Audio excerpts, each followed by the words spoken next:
अस्सलाम वालेकुम, खुश आमदीद, सुबह खैर तमाम देखने वालों को। प्रोग्राम का नाम है गुड मॉर्निंग कराची और मेरा नाम है मोहम्मद यासिर। नाज़रीन, प्रोग्राम गुड मॉर्निंग कराची में मुख्तलिफ मामलात और मसाइल के हवाले से गुफ्तगू की जाती है। मामला चाहे सियासी नौइयत के हों, समाजी मसाइल हों या दीगर मामला, तो कोशिश करते हैं अपने प्रोग्राम में इस पर बात कर सकें और मुख्तलिफ हवाले से गुफ्तगू होती रही है। इससे पहले भी प्रोग्राम में गुज़िश्ता रोज़ सियासी सूरत हाल के हवाले से हमने बात की और साथ कुछ जो समाजी मामला थे वो ज़ेर बहस आए। प्रोग्राम के बाद भी कुछ मैसेजेस मौसूल हो रहे थे, तो कोशिश ये होगी कि इंशाल्लाह आगे चल के उसके ऊपर ज़रूर गुफ्तगू की जाए, क्योंकि जितने भी पैगाम देखने वाले हमें भेजते हैं, हमारी कोशिश होती है कि उसको प्रोग्राम के साथ ज़रूर बनाया जाए। और इसके साथ साथ प्रोग्राम के फॉर्मेट कुछ ऐसा हमने तरतीब दिया है कि जो दूसरा सेगमेंट है उसमें आपके सेहत के हवाले से मामला ज़ेर बहस आएंगे। इंशाल्लाह आज वो सिलसिला भी आगे जारी रहेगा। इस वक्त जो मैं देख रहा हूँ, सबसे बड़ी एक वजह परेशानी, एक मसला जो बन चुका है वो माहौलियाती आलूदगी है। और उसमें भी अफसोस के साथ कहना ये पड़ता है कि पाकिस्तान उसमें भी सर फहरिस्त है। बिलखुसूस शहर लाहौर की अगर बात की जाए, जो कि बहुत खूबसूरत शहर है और इसके गिरदो नवाह के जो इलाके हैं इस वक्त शदीद स्मोक की लपेट में हैं। अभी स्मोक क्या चीज़ है, पहले तो ये समझ लें कि बहुत सारे लोग शायद ये अभी भी समझने से कासिर हैं कि स्मोक आखिर है क्या भला। ये ना, ये जो सर्दियों के जो अवाइल होते हैं, नवंबर और दिसंबर का जो महीना होता है, इसमें पंजाब के मुख्तलिफ़ इलाक़ों में धुंध बहुत ज़्यादा पाई जाती है और इस धुंध को अंग्रेज़ी में हम फॉग कहते हैं। और उसके साथ साथ होता ये है कि जो इलाके ये ऐसी जगहें जहाँ पे फसलें काश्त की जाती हैं, तो उन फसलों की जो बाक़ियात होती हैं, जो झाड़ की सूरत में होती हैं, जब वो खुश्क हो जाती हैं तो उनको ज़ाया करने के लिए उनको जला दिया जाता है।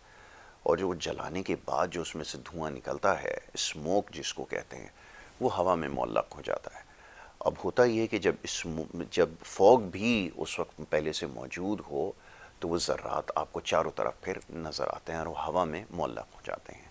और फिर वो लोग जो वहाँ पर रहने वाले हैं, उनके लिए बड़ी मुश्किलात जो है वो बढ़ जाती हैं। वो सांस लेने में, सांस के ज़रिए जब वो अंदर जाते हैं तो बहुत ज़्यादा फिर परेशानियाँ बढ़ती चली जाती हैं सेहत के हवाले से।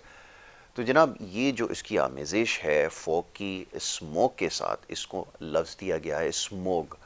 तो ये वो स्मोग है जो इस वक्त सारे आपको लाहौर शहर के इर्द गिर्द पंजाब के मुख्तलिफ़ इलाक़ों में नज़र आ रही है। और यही वजह है कि जो वहाँ की फ़ज़ाई आलूदगी का जो एक इंडेक्स है, उसके मुताबिक दुनिया के सबसे ज़्यादा आलूदा शहरों में उसका शुमार होने लगा है। जनाब, ये इस वक्त परेशानी है। और इसके साथ साथ जो एक और बड़ा अहम मामला और मसला है, कोई जब भी इस तरह की सूरत हाल इमर्ज होती है, गुज़िश्ता चंद सालों में 5 या 6 साल से ये सिलसिला बहुत ज़्यादा बढ़ चुका है, जिसकी वजह से हो ये रहा है कि फिर मामूलात ज़िंदगी बुरी तरह मुतासर होते हैं। और पता नहीं खुशकिस्मती से या बदकिस्मती से हमारे लोगों को अगर किसी चीज़ के लिए पाबंद किया जाए तो वो उसके बिल्कुल मुतामिल नहीं होते। अगर उनको ये एडवाइज़री दी जा रही है या बताया जा रहा है कि अगर ऐसा माहौल हो तो उसमें एहतियात बरतनी है, मास्क लगा के घर से बाहर निकलें, ज़रूरत के तहत निकलें, या इस तरह की एहतियात चंद एक हैं, उसका ख्याल रखा जाए, तो उसको यकसर नज़रअंदाज करते हैं, क्योंकि ये हमारे बिल्कुल मिजाज के मुताबिक नहीं है कि हम अपने आप को पाबंद करें। या हमें अगर कोई चीज़ बताई जाए कि आपने अगर मोटरसाइकिल चलानी है तो हेलमेट का इस्तेमाल करें, तो हम इसको यकसर नज़रअंदाज करते हैं। तो बहरहाल यही कुछ इस वक्त हो रहा है, जिसकी वजह से मामलात बहुत ज़्यादा ख़राब हो चले हैं। और एक और जो बहुत बड़ा मसला है वो ये कि ये जो स्कूल्स हैं बच्चों के, ख़ास तौर पे कॉलेजेस हैं और दीगर तालीमी इदारे हैं, इनको फिर बंद कर दिया जाता है। अब ये फ़ैसला किस हद तक सही है, इसके ऊपर कोशिश करेंगे ज़रा बात करें, क्योंकि जो तालीमी साल है हमारा, वो तमाम इन्हीं चीज़ों की नज़र हो जाता है। कभी स्मोक की वजह से, कभी किसी धरने की वजह से, कभी एहतजाज की वजह से, कभी कोई वबा है, कभी बारिश है, कभी कुछ है। तो उसका नतीजा ये निकलता है फिर हमें स्कूल बंद करना पड़ता है और बच्चों का जो तालीमी साल बड़ी मुश्किल से मुकम्मल हो पाता है, वो फिर मज़ीद मुश्किलात का शिकार हो जाता है। तो इन मामलात पर गुफ्तगू आज करेंगे। माफ़ कीजिए, मोअज़्ज़ज़ मेहमान तशरीफ़ फरमाएँ जनाब अख्तर अनाई साहब, जो कि नुमाइंदगी कर रहे हैं all Pakistan private school federation Sindh की, और उनसे हम तालीमी मामलात के ऊपर जो है वो अक्सर गुफ्तगू करते हैं। आज भी उनको यहाँ पर मदऊ कर रखा है, उनको मैं खुशामदीद कहता हूँ। बहुत शुक्रिया अख्तर भाई प्रोग्राम में हमें वक्त देने के लिए। अख्तर भाई, मज़ीद इसके ऊपर क्या कहा जाए? अभी कुछ देर पहले जैसे मौजूद ज़ेर बहस था कि ये स्मोक की वजह से हो या कोई भी वजह से हो, ये तालीमी साल जो है हमारा सुकड़ता चला जा रहा है और जब ऐसी सूरत हाल है, एक मसले की निशानदही तो कुछ देर पहले मैंने भी की कि अब बच्चों को पढ़ाना वैसे मुश्किल होता है और बार बार ये जो तातीलात होती हैं, फिर आगे हो सकता है मुमकिन तौर पे कि सर्दियों की भी तातीलात हों। नतीजा इसका क्या निकल रहा है और क्या ये मसले का वाक़तन हल है? मैं चाहूँगा पहले थोड़ा इस हवाले से गुफ्तगू हो। जी बिल्कुल, आपने तो बहुत ही तफसीली और बड़ा ज़बरदस्त इंट्रोडक्शन दिया। पाकिस्तान में मसाइल ही मसाइल हैं। जी जो फंडामेंटल राइट्स होते हैं किसी भी इंसान के और किसी भी बच्चे के, वो उसको नहीं मिल पाते। जी ठीक है। और हालांकि कवानीन जो है, आर्टिकल 25 जो है वो वेलफेयर आर्टिकल है, बहुत सी बातें करता है, जिसमें एजुकेशन के लिए है कि 15 साल तक फ्री एजुकेशन होगी। अब सेहत का ख्याल रखना, देखिए फंडामेंटल राइट है पानी पीना, फंडामेंटल राइट है सांस लेना। ठीक है, अगर किसी का सांस बंद कर दिया जाए तो क्या ये कोई जायज़ तरीके कार है? तो ये जो चीज़ें हैं ना, हम हमारी गवर्नमेंट पॉलिसीज़ ऐसी बनाए, मगर अगर गवर्नमेंट नहीं बना पाती तो हम आवाम भी जो है ना शऊर नहीं रखते, नहीं रखता। हमें नहीं समझ कि हमने क्या करना है। अब हर बंदा अपने ही काम में मसरूफ़ है। और जो आपने फोग की या स्मोक की जो एक्चुअली डेफिनेशन दी है, एग्जैक्टली यही है कि इस वक्त इंडस्ट्रीज जो है वो भी जब सर्दियों में काम करती है, ईंटें पकाने वाले भट्टे 12 महीने काम करते हैं, तालीमी इदारे जो है 365 दिनों के अंदर जो है वो मुश्किल से 160 दिन चलते हैं। और अगर वैसे महीनों में हिसाब लगाया जाए, 2 महीनों की तो गर्मियों की छुट्टियां होती हैं। क्या इंडस्ट्रीज नवंबर दिसंबर में ऐसे फोगी एरियाज में बंद नहीं की जा सकती? क्या भट्टों को बंद नहीं किया जा सकता? क्या लाहौर शहर के अंदर या उसके फैसलाबाद में या दूसरे पंजाब के शहरों में जहाँ पर इतनी इंडस्ट्रीज़ हैं जो इतना पोल्यूशन पैदा करती हैं, धुआं पैदा करती हैं, क्या उनको 2 माह के लिए बंद नहीं किया जा सकता? क्या अगर हमारी मौजूद अदालतें भी 2 महीने की वेकेशंस पे जाती हैं तो क्या उनकी वेकेशन नहीं हो सकती? बात सोचने की है। सबसे ज़्यादा तरजीह जो है ना, सेहतमंद बच्चा, सेहतमंद इंसान, उसको एक आलूदा नहीं, साफ़ सुथरी एयर क्वालिटी की चाहिए। दुनिया में नंबर 1 पर अब पाकिस्तान के कुछ एरियाज़ हैं, जो कि ख़ास तौर पे पंजाब और लाहौर। फिर बॉर्डरिंग कंट्री, ये बरसगीर का मसला है, ये पड़ोसी मुल्क का भी मसला है। अगर वहाँ की स्मोक होती है, हल्की सी हवा इधर आती है, वाघा बॉर्डर कितना दूर है, बॉर्डर कितना दूर है, और वहाँ से वो भी आती है, उसका भी असरात हमारे ऊपर पड़ते हैं। तो ओवरऑल हम सिर्फ अपने मुल्क की बात नहीं करते, मगर हर मुल्क ने और हर घर ने अपना फ़र्ज़ सर अंजाम देना है। हर इंडिविजुअल ने माशरे में अपनी जिम्मेदारी पूरी करनी है। अगर हम घर का कचरा रोड पे फेंक देंगे तो दूसरे भी रोड पे फेंकेंगे, दूसरों के सामने फेंकेंगे, ऐसा भी नहीं करना चाहिए ना। हमें फसलें देखें कटती हैं, फसलें काटने के बाद उसको आग लगा देते हैं, तो वो जो खाक होती है वो भी एक तरह से फर्टिलाइज़र का काम करती है, तो वो उसको कर देते हैं और उसके बाद मिक्स कर देते हैं। मगर ये नहीं देखते कि क्या हमारी जो फोगी एनवायरनमेंट है ये स्मोक बन जाएगा। और फिर सांस की, अभी देखिए एयर इंडेक्स की जो क्वालिटी है उसकी 700 से भी क्रॉस करती जा रही है, यानी दुनिया में नंबर 1 है। तो क्या किया जाए? हम लोग मास्क लगाएंगे, हमारी ऑक्सीजन लेवल कम हो सकता है। ठीक है, मास्क लगा लेंगे, ऑक्सीजन लेवल कम होगा। तो ये बहुत सी ऐसी मामलात हैं जिसके अंदर हमें इनफरादी तौर पे, हमें इज्तमाही तौर पे, हमारी इंडस्ट्री को ये चाहिए, हमारे इंडस्ट्री की जो रेगुलेटरी बॉडीज़ होती हैं जो गवर्नमेंट उनको देखती है, उनको चाहिए कि ये कवानीन बनाएं और उनको पाबंद करें कि देखें सबसे ज़्यादा सेहत ज़रूरी है, सबसे ज़्यादा तालीम इम्पॉर्टेंट है इस मुल्क के लिए। ठीक है ना, अगर हम एक बच्चे को तालीम नहीं देंगे, उसकी सेहत का ख्याल नहीं रखेंगे, देखिए इससे बीमारियां पैदा होती हैं, इतनी ज़्यादा डिजीज़ आ रही हैं कि उससे बड़े मसाइल पैदा हो रहे हैं। तो कुछ न कुछ हमें मिलके एज ए इंडिविजुअल भी और वैसे भी एज ए माशरे में जो हमारा किरदार बतौर इंस्टीट्यूशन है, बतौर इंडस्ट्री है, वो भी हमें पूरा करना है। ये हमारा मुल्क है, ये हमारा पाकिस्तान है, प्यारा पाकिस्तान है, हमारी प्यारी आवाम है। हम क्यों दूसरे के लिए जो है ना ऐसी चीज़ करते हैं कि जो वो जाए जहन्नुम में और हम अपना काम कर लें, और उसके बाद आप भी जहन्नुम में जाएंगे और हम भी जहन्नुम में जाएंगे। बिल्कुल ऐसा ही, आपने बिल्कुल सही कहा कि वाक़तन ये सूरत हाल जो है वो सामने आ रही है। अब एक मसला ये है, अभी मैं कुछ देर पहले भी इसका तस्करा कर रहा था कि मुझे जब इत्तेफाक हुआ बच्चों को पढ़ाने का, तो बच्चों को उनकी जो मेंटालिटी है उसको समझना ये एक बड़ा मुश्किल काम वैसे टीचर के लिए। और फिर ये जो सिलसिला है जो बार बार मुनक़ता हो रहा है, कभी 4 दिन की छुट्टी, कभी 6 दिन की छुट्टी, मेरी अपनी ऑब्जर्वेशन ये कहती है, हो सकता है मैं इसके अंदर गलत हूँ, सही नहीं हो सकता मैं, जो कंसिस्टेंसी है ना किसी भी काम में, तसलसल उसमें बरकरार है, तब जाके वो अपने मंतकी अंजाम तक पहुँचता है। कोई भी बच्चों के अंदर, जो बच्चे पढ़ाई में कमज़ोर भी हैं, अगर वो मुसलसल स्कूल रेगुलर आते रहेंगे तो एक वक्त आएगा कि वो अच्छे स्टूडेंट्स खुद ब खुद बन जाएंगे। लेकिन जब ये सिलसिला टूट जाता है तो बच्चे के लिए मसला बड़ा होता है कि दोबारा से कि वो रिकवर कर सके, वो दोबारा स्क्रैच से उसको उसके मेहनत करनी पड़ती है, वो पिछले पुरानी स्टडीज़ जो कुछ उसको पढ़ाया है, सारे चैप्टर्स उसको सब वो भूल जाता है। अब वो वालिदैन भी नहीं समझ पाते कि ये मसला क्या है। सिलसिले को कैसे, तसलसल को कायम रखा जाए, ये पहले तो शायद इतना वो नहीं हुआ करता था, लेकिन इस वक्त मैं देख रहा हूँ कि ज़्यादा प्रॉब्लम है। तो जो टीचर्स हैं, जो मैनेज कर रहे हैं, मैनेजमेंट है, उनके लिए तो मुश्किलात बहुत बढ़ गई होंगी। कैसे कूप अप कर रहे हैं? बहुत ज़्यादा है। हमारे पास जो टीचिंग डेज़ होते हैं, जब एक तालिब इल्म को हमें पढ़ाना होता है, उनके जो टीचिंग आवर्स, स्टडी आवर्स जो है उसको हमने मैनेज करना होता है, प्लान बनाना होता है, कैलेंडर बनाना होता है, और उसके अंदर अगर जो हम बनाते हैं उसमें भी ऑलरेडी गैप्स मौजूद होते हैं। अक्सर पूरे पाकिस्तान में संडे तो ऑफ होता ही है, वो वीकली एक ऑफ बड़ी इंपॉर्टेंट कंपलसरी होता है, बट सैटरडेज़ भी बास मेट्रोपॉलिटन सिटीज़ के अंदर जो है वो हमारे कैमरे सिस्टम में ऑफ होता है। अब 2 दिन का तसलसल है वो फ्रेश होने के लिए होता है। देखिए, ये एक लॉ ऑफ नेचर है कि हम अभी बात कर रहे हैं, बीच में किसी ने हमें इंटरप्ट कर दिया तो हमारा तसलसल ख़त्म हो जाएगा। गाड़ी एक 100 की स्पीड पे चल रही है और अगर ब्रेक लगा दी तो वो फिर दोबारा से पिकअप लेने में टाइम लेगी, वेस्टेज ऑफ टाइम होगा। ट्रेन ले लें, किसी की एग्जाम्पल ले लें, जब एक बच्चा पढ़ता है और वो कॉन्सेप्ट, इस एजुकेशन के अंदर कॉन्सेप्ट बकाया रह जाते हैं, बट जहाँ पर जिस मुल्क में, जिस खत्ते में मेमोराइजेशन वाला मेथड हो, है रट्टे लगाने वाला मेथड हो, वहाँ तो वो रट्टा भूल जाएगा बच्चा। ठीक है ना। अब हम ये किस तरह से इस चीज़ को लेकर आए कि बच्चे की हमें काबिलियत बढ़ानी है, उनको मेमोराइजेशन नहीं करनी है, ये भी एक बड़े मामलात है, क्योंकि हर एक मसला दूसरे मसले के साथ जुड़ा हुआ है और फिर वो हमारे दिमाग के साथ जुड़ा हुआ है। जो मिथ और जो तरीके हमने इस्टेब्लिश किए हुए हैं बस वो वैसे ही चल रहे हैं, उसके कई नुकसानात हो रहे हैं। तो बात यह है कि तालीमी सिलसिला 160, 65, 70 दिन अगर होता है तो वो कम होता जा रहा होता है। अभी देखें, पंजाब के अंदर जो है 1 हफ्ते की छुट्टी दे दी।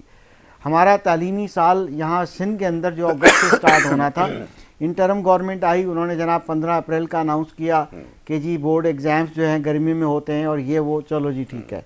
अब वो दोबारा से उस पुराने मेथड पे आने की ट्राई की। जब गवर्नमेंट दूसरी आई तो जनाब सिंध टेक्स्ट बुक बोर्ड ने कह दिया कि जी वो हमारी तो भी किताब ही नहीं पढ़े प्रिंट, ठीक है। फिर उसके बाद वो रहा कि जनाब क्या किया जाए, अब ये ना बताया जाए, बताया कुछ और रीज़न गया कि जी बारिश है और मौसम है और ये होगा वो होगा, और 15 अगस्त से शुरू होगा।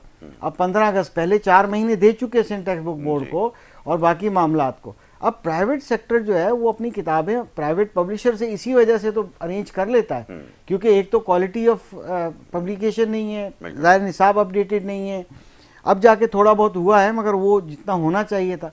तो बहुत से मामलात, एक मसला दूसरे मसले के साथ जुड़ा हुआ है।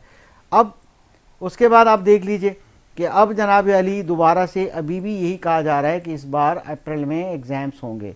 9-10 के एग्ज़ाम्स अगर लिए जा रहे हैं मैट्रिक सिस्टम में, तो बाकी 8 क्लास से नीचे की जितनी भी क्लासेस होती हैं, प्राइमरी, लोअर, सेकेंडरी, उसको भी अकॉर्डिंगली एकेडमिक ईयर बनाना पड़ता है। अब हमारे पास 7 महीने नहीं बचे 15 अगस्त के बाद, और पहले ही इतने गैप्स हैं, कैलकुलेट कर लेंगे 7 मंथ्स हम, जिसमें सैटरडे, संडे, हॉलीडे सब शामिल हैं, और बच्चा क्या निसाब की तैयारी करेगा, क्या एग्जामिनेशन देगा, क्या रिजल्ट्स निकलेंगे, तो लॉस ऑफ स्टडी तो है ही है। आपका बुनियादी सवाल ही ये था कि जब हमारे तालीम का इतना बड़ा नुकसान होता है, ऑलरेडी 2 करोड़ जो है 70 लाख बच्चा अप्रॉक्सीमेटली आउट ऑफ स्कूल है, 12 करोड़ बच्चा हमारे कोविड से लेके अभी तक जो है 12 करोड़ बच्चा जो है वो एक्चुअली जो प्रॉपरली स्कूल नहीं जाता। अगर किसी ने प्राइमरी अटेंड किया है तो किया है, वो कोई घरों में मुलाजमत करते हैं, कोई जो है वो किसी छोटी वर्कशॉप में काम करते हैं। उनको क्योंकि माशी मसाइल इतने ज़्यादा हैं कि वालिदैन भी बेचारे मजबूर हैं, कहते हैं कि भाई वो जब मैट्रिक इंटर कर ले भी लेगा तो एक तो करेगा कैसे, वक्त का ज़यान होगा, फिर वो ना कोई काम करेगा, ना काम का ना काज का, दुश्मन अनाज का बन जाएगा, तो फिर वो हम ही कमा के देना पड़ेगा, स्किल्स मिलते नहीं हैं, तालीम, तो मसाइल ही मसाइल हैं। तो हमें मिल के कुछ काम करना है, हमें बच्चों को आफ्टरनून में स्किल्स देनी चाहिए। अगर मॉर्निंग में स्कूल जा रहा है तो आफ्टरनून में उनको स्किल्स भी सिखाएं। बहुत से काम करने हैं इस वक्त, फॉर्मल एजुकेशन से हट के हमने बहुत सी ऐसे वोकेशनल टेक्निकल एजुकेशन की तरफ जाना है। दुनिया कहाँ पहुँच गई, हम इन्हीं मसाइल में उलझे हुए हैं, हम इन मसाइल से ही बाहर नहीं निकल पा रहे हैं। हर तालिब इल्म को ऐसे एरियाज़ में जहाँ शजरकारी की ज़रूरत है, हर तालिब इल्म को हर साल एक नई क्लास में जाने से पहले एक पौधा लगाना कंपलसरी कर दिया जाए। ये all Pakistan private school federation ये शजरकारी के लिए हमने कराची शहर के लिए या ऐसे जहाँ पर शजरकारी की बहुत शिद्दत से ज़रूरत है, जो हमें एक साफ़ सुथरी ऑक्सीजन दे, जो उसको फ़िल्टर करती है ये सारे पोल्यूशंस को, और एक प्रोसेस है नेचर का। तो हर क्लास में जब बच्चा जाए एक प्लांट लगाए, पूरा साल उसको पानी भी दे, उसका ख्याल करे, अगले साल एक और लगाए। जब तक वो मैट्रिक करे तो 10 दरख्त लगा चुका हो, और फिर मुझे बताइए कैसा बेहतरीन होगा। हमने एडवाइस किया था, मैंने कई शोज़ में एडवाइस भी किया, अगर गवर्नमेंट सुनती है तो आप शजरकारी जो पिछली गवर्नमेंट थी जनाब इमरान खान साहब की, तो उनके लिए भी हमने रिक्वेस्ट की थी कि भाई ये नदियाँ इतनी पड़ी हुई हैं, ठीक है, इसमें पानी ज़ेरे ज़मीन बहुत है, ठीक है, और आप यहाँ एक दफ़ा शजरकारी कर दें और चंद महीने ख्याल करें दरख्त का, एक साल, उसके बाद पानी की ज़रूरत नहीं है, वो खुद ही नीचे से चूस लेगी, ठीक है। तो लाखों करोड़ों पौधे इन 2 बड़ी नदियों में, मलीर नदी में और इसमें लगाए जा सकते हैं, और कराची के लिए बहुत बड़ी ऑक्सीजन की फैक्ट्री जो है बन जाएगी।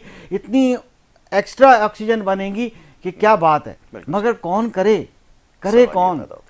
बात यह है कि हम इतने उलझन में हैं कि उसकी सुलझन से किसी को समझ में नहीं आ रही, ना आवाम को समझ में आ रही है, ना हमें इंडिविजुअल लेवल पे बात समझ में आती है, ना हमें कम्युनिटी लेवल पर समझ में आती है, मोहल्ला लेवल पे नहीं समझ में आती। हमने कितने दरख्त मोहल्ले में लगाए, हमें ये भी तो देखना है ना। कटिंग तो होती है, घर बना दिया, काट दो जनाब, तो ये कितना बड़ा कवानीन में मौजूद है कि हमने दरख्तों को काटना नहीं है। बिल्कुल सही है, कानून में मौजूद है, मगर हम बैठे बागात के बागात जो है ख़त्म कर देते हैं और ट्रीज काट देते हैं, और फिर हमें ये नहीं पता होता। हाँ, अगर नहीं है तो वाईफाई के जो है ना राउटर बहुत लग रहे हैं, वाईफाई के यूं सिग्नल आने चाहिए, ऑक्सीजन ना आए तो कोई बात नहीं, ठीक है, ऑक्सीजन ना आए तो कोई बात नहीं, एयर क्वालिटी अच्छी हो या ना हो कोई बात नहीं। ये शहर के अंदर ये जो लोड शेडिंग वाली कंपनी है कराची शहर की, आधे से ज्यादा तो इन्होंने ही काट दिए दरख्तों को। मैं कितना हैरान हूँ कि यहाँ पर जो वैसे ही इतना किल्लत है, लेकिन ना कोई सवाल कर सकता है ना कुछ कर सकता है। हमें समझ में नहीं आता कि ये जो लोड शेडिंग का महकमा यहाँ पर है, ये कौन इसको देख रहा है या किसको ये जवाबदेह है, ये आज तक जो है वो समझ में नहीं आया कि पूरे शहर के अंदर बड़े बड़े दरख्त थे वो सारे उन्होंने गिरा दिए अपने खंबे नस्ब करने के चक्कर में। बहरहाल ये भी एक बड़ा सिलसिला है। ये आप सेल्स क्या कर रहे हैं, क्या बेच रहे हैं आपके वाक़तन, इसको मैं समझूं कि आप तालीम बेच रहे हैं, क्योंकि ये जगह जगह एक सिलसिला स्टार्ट हो गया है कि वो मशीनें पीओएस मशीन लगाने का जो एफबीआर ने नोटिफिकेशन निकाला है उसके वो चले वो रिटेलर की शॉप पे मैं जाता हूँ, ठीक है, वहाँ तो होना चाहिए, पॉइंट ऑफ सेल होना चाहिए, पॉइंट ऑफ सेल होनी चाहिए, उसका रिकॉर्ड होना चाहिए, कनेक्टेड होनी चाहिए, समझ में आती है क्योंकि वो एक चीज़ खरीद कर बेच रहा है, उसकी कीमत वसूल कर रहा है, उसका रिकॉर्ड मेंटेन होना चाहिए। आपके पास मशीन लगाने का मकसद क्या है, मैं ज़रा ये समझना चाहूँ। गालबन एक मुझे तो लगता है टेक्निकल गलती है एफबीआर की, शायद नज़र से नहीं गुजरी, उनकी नीयत पे शक नहीं है, ज़ाहिर टैक्स तो इकट्ठा करना है। तो कुछ ऐसे इंडस्ट्रीज़ थी, कुछ ऐसे एरियाज थे जहाँ पीओएस मशीन होनी चाहिए थी, उसमें फिर स्कूल भी उन्होंने लिख दिया, जिसकी भी 1000 रुपया फ़ीस या इससे ऊपर फ़ीस है वो पीओएस मशीन लगाए। अब पीओएस मशीन लगाना पॉइंट ऑफ सेल कहलाती है, एक छोटी मशीन होती है जिसपे आप कोई रिटेलर जाके किसी ट्रेडर से, किसी रिटेल शॉप से कोई चीज़ ले लें तो वो पॉइंट ऑफ सेल यूज़ करे, जिसमें जीएसटी, सेल्स टैक्स, बल्कि वो ऑनलाइन कनेक्ट भी होती है एफबीआर के साथ, वो सारी चीज़ें उसमें डिडक्ट होती हैं। अब पॉइंट ऑफ सेल स्कूल में लगाना हमें समझ में नहीं आता है। आज तक तो आपने गवर्नमेंट ऑफ पाकिस्तान ने, एफबीआर ने या किसी इदारों ने, पॉलिसी मेकर्स ने ये डिक्लेयर नहीं किया, और कोई ऐसा नोटिफिकेशन क्लियर नहीं बताता कि ये कोई बिजनेस है या ये सर्विस है या तालीम है क्या, ठीक है ना। आपने मिक्स से खिचड़ा पका रखा है, जहाँ दिल चाहता है आप वो अपनी चीज़ें कर लेते हैं।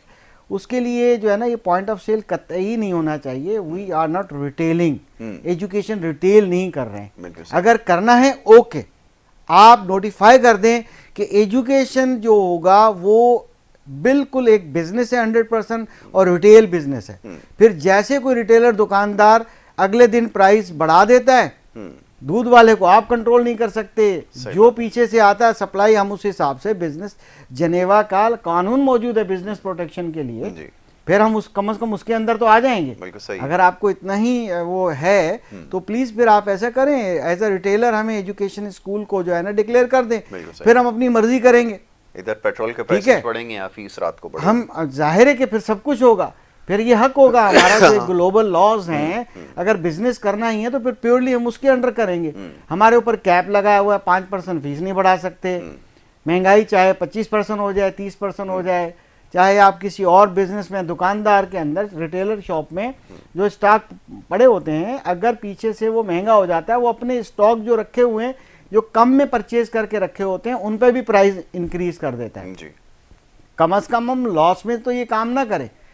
ऐसा नहीं है कि इसमें कोई कमर्शियल माइंडेड लोग नहीं हैं, इस इंडस्ट्री के अंदर कमर्शियल माइंडेड लोग आ चुके हैं जो कि बिलावजह बदनाम कर रहे हैं हमारी कम्युनिटी के अंदर। कुछ ब्रांड्स हैं, कुछ जो है वो इस तरह से फ्रेंचाइजेस बिजनेस है, हर बंदा जिसका काम ट्रेडिंग करना ही है, घी तेल बेचने मगर वाला सब लगा। हाँ, तो फिर उसमें तालीमी इदारा हर जगह ऐसा होता है, हर इंडस्ट्री में, हर फील्ड में होता है। अच्छे लोग के साथ कोई बुरे भी होते हैं, मगर तालीम की फील्ड में हम लोग आए हैं एक जज्बे के तहत कि एक कम्युनिटी को सर्विस भी दें, काम भी करें। उसमें अगर 10 रुपए ना सही 2 रुपए बच जाए, 1 रुपया बच जाए, मगर ये कि कम से कम हम कुछ बतौर मोहल्ले में हमें उतारा गया है, हम चाहते हैं कि अपने माशरे को कुछ दें। तो ऐसे लोगों को कैसे आप आइडेंटिफाई करेंगे? तो ये बड़ा मसला है। जब गवर्नमेंट खुद कहती है, एक वक्त में कुछ साल पहले पंजाब में ये चीज़ हुई है जी, 9,250 रुपये हम एक बच्चे पे खर्च करते हैं। अभी चंद महीने पहले जो है हमारे CM साहब ने कहा कि जी 24-25 हज़ार रुपये हम गवर्नमेंट स्कूल में एक बच्चे पे खर्च करते हैं। जब आप इतना ज़्यादा अखराजात में 10,000 से कम तो आपका खर्चा है ही नहीं। ठीक है, तो 1,000 रुपया फीस लेकर जो आपको पढ़ा रहा है आपके बच्चों को, आर्टिकल 25A के होते हुए, स्टेट रिस्पॉन्सिबिलिटी होते हुए, और उसको कर रहा है, उसको आप रिटेलर बिजनेस डिक्लेयर कर रहे हो या रिटेलर वाले टैक्सेस लगा रहे हो, या वो कहते हो जी वो POS मशीन लगा दो। तो ये एक नाइंसाफ़ी है। हमने जो ये इल्तिजा मुहतसब आला जो है, वफाकी मुहतसब आला FTO से कहते हैं, उनके पास गोशगुजार की है। कवानीन के अंदर जहाँ लचक है, उन्होंने रियलाइज़ किया है कि ये वाकई ठीक नहीं है, होना नहीं चाहिए। तो वो हमारा केस फाइल हो चुका है। All Pakistan private school federation को ये क्रेडिट जाता है कि हमारी फेडरेशन, क्योंकि एक लार्जेस्ट फेडरेशन है पाकिस्तान की, हमने इसको फेडरल लेवल पर पूरे पाकिस्तान के लिए इसके लिए अपील दायर कर दी है FTO के साहब के पास, और उस अपील में हमें उम्मीद है कि जो है ये अभी स्टॉप कर दिया जाएगा। हालांकि नॉट कंप्लाइंग पर कंप्लाइन ना करने के ऊपर हमें बड़े ख़तरनाक नोटिस आने लग गए हमारे तालीमी इदारों को, और ख़ास तौर पे ऐसी जगह पर जहाँ पर लेस प्रिविलेज एरियाज़ हैं, जैसे छोटे शहर हैं, वहाँ पर सादगी बहुत ज़्यादा है। वहाँ पर जो है FBR के जो रीजनल ऑफिसेज हैं, वो जो है अपना डंडा जो है वो बहुत घुमा रहे थे, और नोटिस पे नोटिस और अरेस्ट करने के और बाकी सारे टैक्सेशन के चीज़ें आ रही थी। तो अल्हम्दुलिल्लाह जो है FTO साहब ने हमारी जो इल्तिजा है उसको एक्सेप्ट कर लिया है और उस पर काम शुरू कर किया है, कि हमें उम्मीद है कि ये रियलाइज़ कर लिया जाएगा। ठीक है। अख्तर भाई, ये फरमाइएगा, गोइंग फॉरवर्ड, अब जैसे हम बात कर रहे थे कि ये जो तसलसल है इसको बरकरार रखा जाए, तो आने वाले वक्त में अब ये मैं देखता हूँ कि ये जो विंटर वेकेशंस है ये आगे आ रही हैं। कराची शहर के अंदर तो ये एक बड़ा मसला है कि क्योंकि विंटर है नहीं तो जस्टिफाइड नहीं है। क्या मुमकिन है कुछ ऐसा स्केड्यूल बन सके? क्योंकि मैं देख रहा था कि अभी पीछे, क्योंकि बुक्स की वजह से ख़ास तौर पे 9th और 10th का जो ग्रेड है वहाँ पर तो पहले ही बहुत ज़्यादा डिले हो चुका है। मैनेज कैसे करेंगे आगे, और फिर आगे आने वाले वक्त में जैसे एग्जामिनेशन की तरफ जा रहे हैं कमिंग ईयर में, तो कैसे इसको कूप अप करेंगे? सवाल ये पैदा होता है, क्योंकि मेरे लिए तो समझना बड़ा मुश्किल है। स्कूल्स के लिए क्या प्रॉब्लम वाक़तन है? क्योंकि जो बच्चों के लॉसेज हुए हैं, गवर्नमेंट तो रिस्पॉन्सिबिलिटी नहीं लेनी, वो जैसे एक नोटिस जारी कर देंगे कि एग्जामिनेशन इस तारीख को होंगे, ऐसी सूरत में फिर क्या किया जाएगा? और फिर ये वेकेशंस के लिए क्या सोच रखा है, ये ज़रा बताइए। देखिए, वेकेशंस तो देखें ये एक ट्रेडिशनल तरीक़ेकार है जो कि सालों से चला आ रहा है, ब्रिटिश दौर से समझ लीजिए, कि क्योंकि आगे न्यू ईयर आ रहा होता है, क्रिसमस आ रही होती है, तो एक ग्लोबल एक फिनोमेना है और एक स्टाइल है। तो विंटर वेकेशंस तो उसके हिसाब से होंगी, गवर्नमेंट के शेड्यूल में होती है, स्टीयरिंग कमेटी ने ऑलरेडी फैसले किए हुए होते हैं। अब बात यह है कि हमें कैसे करें। हमारे पास तजावीज़ थी, जैसे सिंध की ही बात कर लें, 15 अगस्त की वजह से हमने कहा कि जितने भी सैटरडेज़ हैं ये उनको हम स्कूल खोल देते हैं, और उसके अंदर जो है हमारे डेज ऑफ टीचिंग बढ़ जाएंगे ताकि हम निसाब को कंप्लीट कर पाएंगे। तो जब हमने ऐसा किया तो 50% ओवरऑल भी अटेंडेंस नहीं थी, कराची शहर के उन स्कूलों में जिन्होंने सैटरडेज ऑन कर दिए।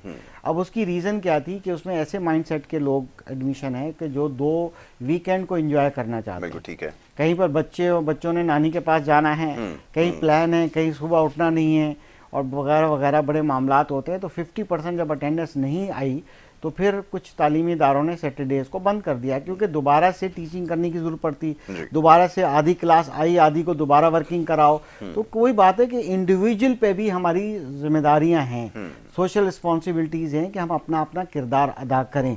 माशरे में अच्छाई लाने के लिए हर इनफरादी फ़र्द को बहुत से काम करने हैं, मगर वो फिर हमारे पेरेंट्स नहीं कर पाए, जिसकी वजह से ज़ाहिर है वो सैटरडेज भी हमारा नहीं हो सका। अब वेकेशन जहाँ स्केड्यूल हैं वो तो विंटर वेकेशंस होंगी, मगर अब कुछ निसाब को थोड़ा सा कम किया गया है ताकि जो है कम करके इस बार हम कवर कर लेते हैं। बाकी जो सेकंड टर्म होगी या जैसे थर्ड टर्म होगी उसके अंदर इंशाल्लाह बेहतर किया जाएगा। हमारी कोशिश रहती है कि जितना बेहतर हो सके, क्योंकि ये प्राइवेट सेक्टर का जो सर्व कर रहा है बेसिकली चंद लोगों को छोड़कर, ये अपनी मदद आपके तहत पेरेंट्स खुद जाके एडमिशन कराते हैं। वो बाहर रोडों पे नहीं निकले कि आर्टिकल 25 से हमें चाहिए। हमारे बच्चों को जब कानून शेल्टर दे रहा है फ्री एजुकेशन की, तो गवर्नमेंट क्यों नहीं देती? तो उसके लिए एहतजाज नहीं कर रहे, बाशऊर हैं वो। फिर क्या करते हैं, थोड़ा पैसा खर्च करते हैं, फिर अपनी मदद आप करते हैं, खुद अपने बच्चों को पढ़ाते हैं। तो इस तरह से सिलसिला जारी और सही रहेगा इंशाअल्लाह ताला। बाकी यह है कि पॉलिसीज़ तो हर वक्त जो है बनाने की है। टेक्नोलॉजी क्लासरूम में है नहीं है, दुनिया कहाँ जा रही है, आर्टिफिशियल इंटेलिजेंस धूम मचा रही है। बच्चा आज 1 में आ रहा है तो 10 साल बाद मैट्रिक करेगा 2035-36 में। दुनिया जा कहाँ रही है, हम तो उसी दलदल में फंसे हुए हैं। ठीक। अख्तर भाई ये फरमाइएगा कि अब जैसे ये लाहौर में जो कुछ हो रहा है, तो साथ ही आजकल जो है उसका जवाब पेश करने के लिए ये कहा जाता है कि जी ऑनलाइन क्लासेस होंगी। अब ये ऑनलाइन का जो तजर्बा ख़ास तौर पे कोविड के ज़माने में रहा, वो कोई ख़ासा कारामद साबित नहीं हो सका। उसकी एक तो सबसे बड़ी वजह ये कि वेस्ट में तो चलें सबके पास रिसोर्सेज होते हैं, उनके पास लैपटॉप्स हैं, उनके पास टैबलेट्स हैं और दीगर उनके पास गैजेट्स मौजूद होते हैं, तो वहाँ तो शायद ये प्रैक्टिकल हो। हमारे यहाँ तो अभी तक ये बड़ा इम्प्रैक्टिकल लगता है, क्योंकि हर किसी के पास तो ये सारे गैजेट्स नहीं हैं। लाहौर शहर के अंदर मेरे ख्याल में थोड़े स्कूल होंगे जहाँ पे स्टूडेंट्स हैं, सबके पास ये सारी चीज़ें होंगी। बाकी रेस्ट ऑफ द सिटी या पूरे प्रोविंस के अंदर तो मेरा नहीं ख्याल कि सबके पास एक्सेस होगा। ये तो किस हद तक इफेक्टिव है, क्योंकि ये तो एक टेक्निकल जस्टिफिकेशन दी जाती है कि जी ठीक है ऑनलाइन तो हम क्लासेस कंडक्ट कर रहे हैं ना, कोई गैप नहीं आ रहा। किस हद तक इफेक्टिव है ये तो ज़रा इसके बारे में देखिए। इसमें हम नहीं कहते, अभी इस वक्त नहीं कह रहे, और पाकिस्तान प्राइवेट स्कूल फेडरेशन नहीं कह रही कि हम लोग ठीक है जी छुट्टियाँ कर दें आप 15 दिन की फोक की वजह से, मगर हम लोग जो है ना ऑनलाइन पढ़ाएंगे, हम नहीं कहते। ठीक है। बात यह है कि उसकी रीज़न है, उसका सबसे बड़ा रीज़न जिसकी तरफ आपने निशानदेही की कि इस मुल्क के अंदर इंटरनेट की अवेलेबिलिटी है ही नहीं। ठीक है ना, तालीमी मकासद वाली तो बात ही दूर की है। यहाँ पर आपने ये जो अभी आजकल इंटरनेट के जो चीज़ें लग गई हैं उसकी वजह से कितना स्लो हो गया है, तो वो भी सामने है आपके। तो मुश्किल से 5-10% फैसिलिटीज़ है लोगों के पास, तालीमी इदारों के पास या उनके पेरेंट्स के पास। मास लेवल पे हम बात करेंगे ना, तो हर किसी के पास नहीं, अवेलेबिलिटी नहीं है, फिर हार्ड ड्राइव नहीं है तो स्मार्टफोन हो सकता है, मगर स्मार्टफोन पे एजुकेशन शायद सब कुछ हो। तो अगर शहर कराची में रहता है तो फिर उसके पास बिजली नहीं है, क्योंकि इदारा बिजली बंद करने वाला, तो जाहिर है जब बिजली नहीं है तो बहुत मामलात हैं जिसकी वजह से ये मुमकिन ही नहीं है कि हम 5 से 10% या 20% बच्चों को जो है ऑनलाइन पढ़ा पाएँ। तो face to face physical class attend करना बच्चे का बहुत ज़रूरी होता है, तालिब इल्म का फिजिकल एक्टिविटीज़ बहुत ज़रूरी होती हैं। तो ये मॉडल तो बिल्कुल काम नहीं कर रहा। जहाँ तक बात है कि हमारे जैसे न्यू जनरेशन स्कूल सिस्टम है उसके अंदर तो हम लोग टेक्नोलॉजी क्लास में लेकर आए हुए हैं, हमारे लर्निंग मैनेजमेंट सिस्टम है, मगर क्योंकि वो ब्लेंडेड है, हाइब्रिड सिस्टम है, दोनों चीज़ें मिला के करते हैं। अगर किसी का नेट नहीं भी है तो फिजिकल अटेंड हो रहा है, अदरवाइज़ जो घर पर मौजूद है उस दिन सिकनेस की वजह से नहीं आ सका तो वो घर पर भी पढ़ रहा है बैठ के। तो वो एक मॉडल पे हम काम कर तो ज़रूर रहे हैं, मगर अगर हम मास लेवल पे पूरे पाकिस्तान की बात करेंगे, एक लेस प्रिविलेज एरिया की बात करेंगे या दूसरे तमाम एरियाज़ की बात करेंगे, हम सिर्फ उन 2% एलीट क्लास की बात ही नहीं करते, क्योंकि उनके पास तो बहुत ज़्यादा अच्छी फैसिलिटीज़ मौजूद होती हैं। हम तो बात करते हैं जो ओवरऑल पाकिस्तान है ना, तो उस पर तो ये पॉसिबल ही नहीं है कि हम ऑनलाइन पढ़ाकर अपनी जिम्मेदारियां पूरी कर लें या बच्चा ऑनलाइन पढ़कर जो है जिम्मेदारियां पूरी कर ले। ज़्यादा डिवाइस जो पाई जाती है हाथों में, इनके पास स्मार्टफोन्स होते हैं, स्मार्टफोन्स पे बच्चे को तालीम नहीं देनी चाहिए, क्योंकि ये इंट्रैप करती है, इसके अंदर सिम मौजूद है, ये बहुत सारी एंड्रॉयड चीज़ें पे और चलता है, विंडो बेस्ड notifications नहीं pop-up है। होता है, बिल्कुल। आईफोन तो फिर भी एक फिल्ट करता है ना, यहाँ प्ले स्टोर में कोई भी बनाकर एप्लीकेशन डाल सकता है, गेम्स हैं, चीज़ें हैं। बीच में खाला आंटी का मैसेज आ गया, बच्चा कुछ पढ़ रहा था, डिस्ट्रैक्ट हो गया, बिल्कुल सही है। कहीं भी किसी महफिल में कोई आ जाए 2 मिनट के लिए तो समझ लें कि वो फिर काम हो गया, तसलसल ख़त्म हो गया, खत्म हो जाता है। जो कि आपने इब्तदा में बात की बिल्कुल थी। ऐसा ही। तो ये बिल्कुल मॉडल जो है ना, मोबाइल फ़ोन पे पढ़ना जो है ना, ये बिल्कुल नामुनासिब है। हाँ, अलबत्ता लैपटॉप पर या किसी ऐसी डिवाइस पर कहीं बैठ के बच्चा अगर ऑनलाइन लर्निंग स्टार्ट कर ले, क्योंकि अगले 5-7 सालों के अंदर टेक्नोलॉजी आ रही है और आर्टिफिशियल इंटेलिजेंस ही टीचिंग करेगी, वही वर्चुअल टीचर होगी हमारी, और ये सारी चीज़ें आने वाली हैं, मगर उसके लिए हमें पहले तैयार होना है। तैयार हम होने इन की बुनियादी मसाइल से निकले ना, इन स्मोक फोग और इन तमाम छुट्टियों एहतिजाजों से, इनसे धरनों तो से निकले। बाहर मैंने तो बड़ी मिसालें दे दी कि जब तालीमी इदारे 2 महीने बंद हो सकते हैं, तो क्या ये भट्टे जो होते हैं ईंटें पकाने वाले, या ये लाहौर पंजाब की वो इंडस्ट्री जो धुआं छोड़ती हैं, क्या इनको 2 महीने के हॉलीडेज नहीं दिए जा सकते? उनको नहीं कहा जा सकता कि भाई आप फोग, जिस वक्त फोग होगी उस 2 माह में या जो भी सीज़न है उसमें आप बंद कर दीजिए, बिल्कुल। जब हमारी जुडिशरी छुट्टी कर सकती है, और बहुत सी मिसालें दी जा सकती हैं। ठीक है, छुट्टी करने में तो मास्टर हैं, जितने दिन काम हाँ, पर वो होते हैं तो उस वो दिन तो कोई कॉन्सर्ट है। इशू ही नहीं है। तो ये करना बहुत ज़रूरी है।